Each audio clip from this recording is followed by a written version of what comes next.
Welcome to MNJ TV 888 news. ప్రభుత్వ పాఠశాలల్లో చదివే పేద విద్యార్థులకు నాణ్యమైన భోజనం అందించాలని ఆధార్ పార్టీ భద్రాద్రి కొత్తగూడెం జిల్లా అధ్యక్షుడు కంటే కేశవ్ గౌడ్ డిమాండ్ చేశారు. బుధవారం అశ్వారావుపేట UPS ప్రభుత్వ పాఠశాలలను ఆయన సందర్శించారు. పాఠశాలల్లో ఫుడ్ పాయిజన్ వల్ల విద్యార్థులు అనారోగ్యానికి గురయ్యారన్న విషయం తెలుసుకున్న ఆయన విద్యార్థుల్లో మాట్లాడారు. ఈ సందర్భంగా వారి సమస్యలను అడిగి తెలుసుకున్నారు. విద్యార్థులకు నాణ్యమైన భోజనం పెట్టకపోవడం వల్లే ఫుడ్ పాయిజన్ అయి విద్యార్థులు అస్వస్థకు గురయ్యారని తెలిపారు. తక్షణమే వంట చేసే వ్యక్తిని తొలగించాలని డిమాండ్ చేశారు. విద్యార్థులకు అండగా తాము ఉంటామని పేర్కొన్నారు.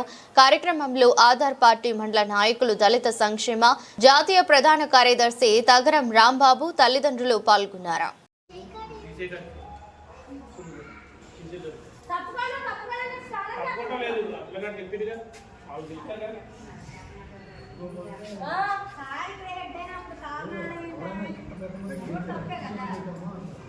ఎంత చెప్తుందో ప్రతి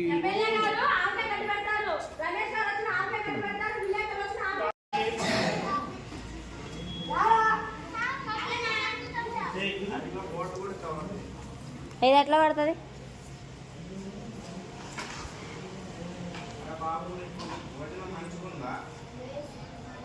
గట్టిగా చెప్పండి.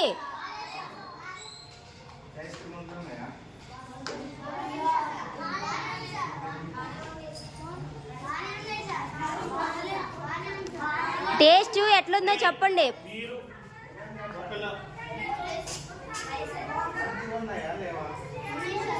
ఈ ఫ్రంట్లో కూర్చున్న అమ్మాయి అబద్ధం చెప్తుంది చూడండి. బాగుందా బాగాలేదా? ఒకటి నిజం చెప్పు. బాగుందా బాగాలేదా? ఫుడ్ బాగాలేదా? ఏం బాగా? కూరలు బాగాలేదా? రైస్ బాగాలేదా?